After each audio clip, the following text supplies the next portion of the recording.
Halo, jumpa lagi bersama saya dalam studi Al-Quran. Kali ini kita akan melihat ajaran Islam tentang orang kafir. Sebelum membicarakan topik kita, jangan lupa untuk terlebih dahulu mengklik tombol like, subscribe, notifikasi, dan juga video ini tolong di-share agar semakin banyak orang mendapatkan pencerahan. Baik. Yang dimaksud dengan orang kafir dalam Al-Quran itu sederhananya adalah orang yang bukan Islam, ya. Karena orang kafir itu adalah orang yang tidak menerima Al-Quran sebagai kitab suci, tidak menerima Muhammad sebagai nabi. Nah, dalam konteks Indonesia yang dimaksudkan orang kafir itu adalah orang Kristen, baik itu Katolik maupun Protestan, orang Konghucu, Buddha, Hindu, ataupun aliran kepercayaan. Nah, bagaimana ajaran Islam tentang orang kafir ini? Ya, apa yang dikehendaki, apa yang diperintahkan oleh Allah Subhanahu wa taala. Kita lihat bersama-sama. Yang pertama, umat Islam dilarang untuk menjadikan orang kafir sebagai teman atau penolong. Ya, dalam surah keempat ayat 89 dikatakan jangan jadikan orang kafir sebagai teman atau penolong. Ya, yang kedua, umat Islam dilarang menjadikan orang kafir sebagai pemimpin dalam Surah An-Nisa ayat 144, ya. Jadi Allah berfirman jangan jadikan orang kafir sebagai pemimpin, ya. Yang berikut, umat Islam diminta untuk tidak menaati orang kafir, ya. Dalam surah ke-25 ayat 52, ya.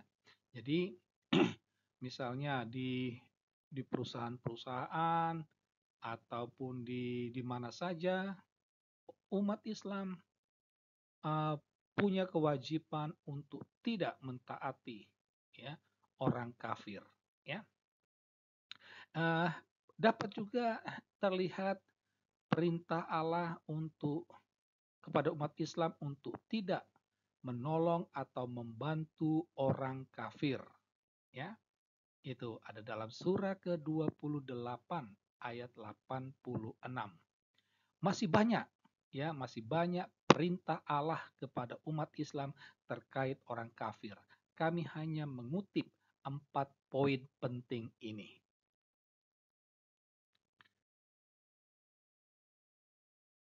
Menjadi pertanyaannya, kira-kira apa dasar dari larangan dari perintah Allah Subhanahu wa taala itu? Mengapa? Ya, mengapa Allah melarang umat Islam untuk tidak berteman, untuk tidak menolong, untuk tidak memilih ataupun menaati orang-orang kafir, ya? Nah, jadi kita menemukan dasarnya juga dari dalam Al-Quran. Dasar yang pertama itu, orang kafir itu adalah musuh. Ya. Jadi Allah mau melihat orang kafir itu sebagai musuh. Ini ada dalam surah keempat ayat 101. Ya, itu. Ya, karena orang kafir ini musuh ya wajar untuk dimusuhi, tidak boleh dijadikan teman. Jelas, tegas, ya. Orang kafir itu dilihat akan memurtadkan umat Islam, ya. Dapat dibaca dalam surah Ali Imran ayat 149, ya.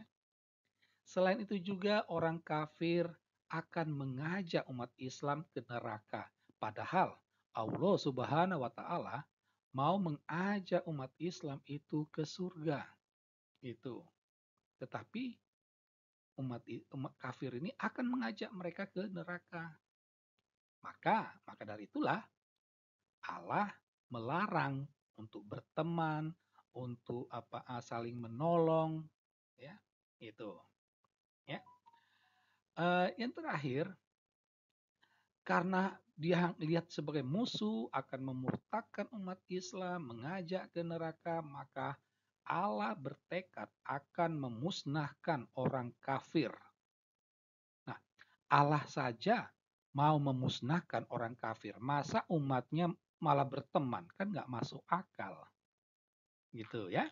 Nah, jadi ini dasar dari larangan Allah Subhanahu wa taala kepada umat Islam untuk tidak berteman, menjalin relasi, menaati orang kafir.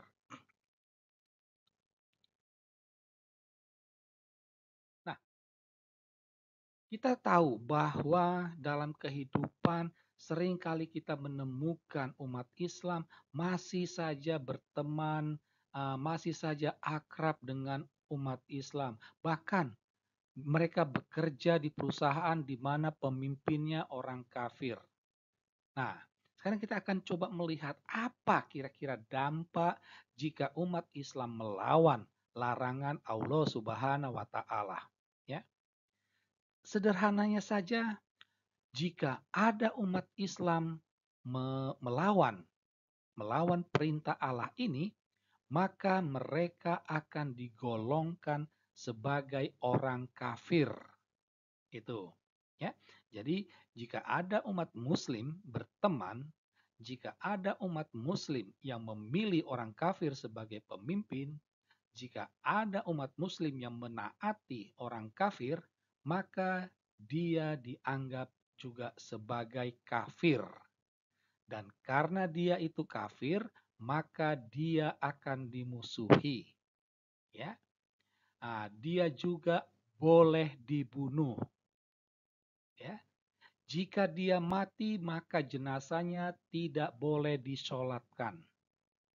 Dan yang terakhir, jika dia mati, maka tidak akan masuk surga. Ini dampak kalau melawan perintah Allah untuk tidak berteman, tidak memilih orang kafir, tidak menaati orang kafir, dan lain sebagainya.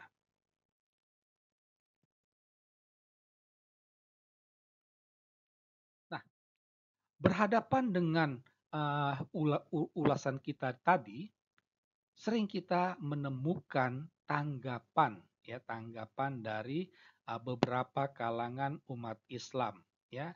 Ah, yang pertama sekali sering muncul kalau kita utarakan ini, tanggapan mereka bahwa kita ini adalah Islamfobia. Ya, kita dilihat sebagai Islamfobia, takut dengan umat Islam, takut dengan Islam.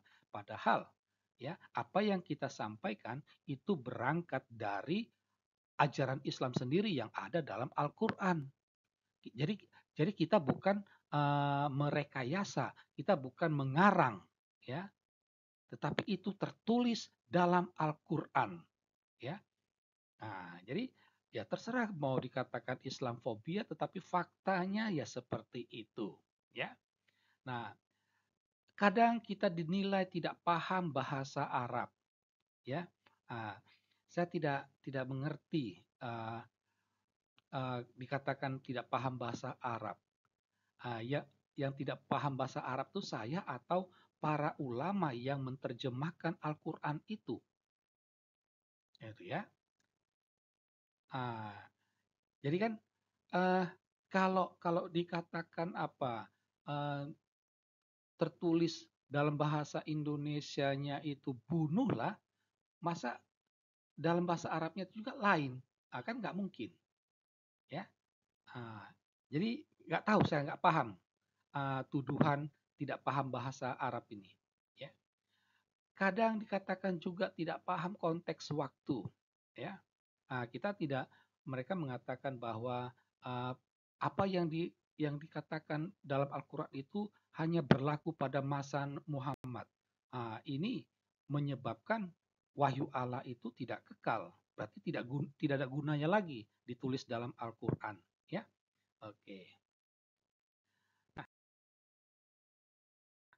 Dari pemaparan tadi kita sampai pada kesimpulan ya bahwa ajaran Islam tentang orang kafir itu penuh dengan kebencian, ya, penuh dengan kecurigaan, dan bisa dikatakan anti toleransi. Ya, jadi berangkat dari 3 poin ini, kita bisa mengatakan bahwa Islam bukanlah agama toleran. Moderasi beragama dalam Islam cumalah slogan belaka. Sekian dan terima kasih.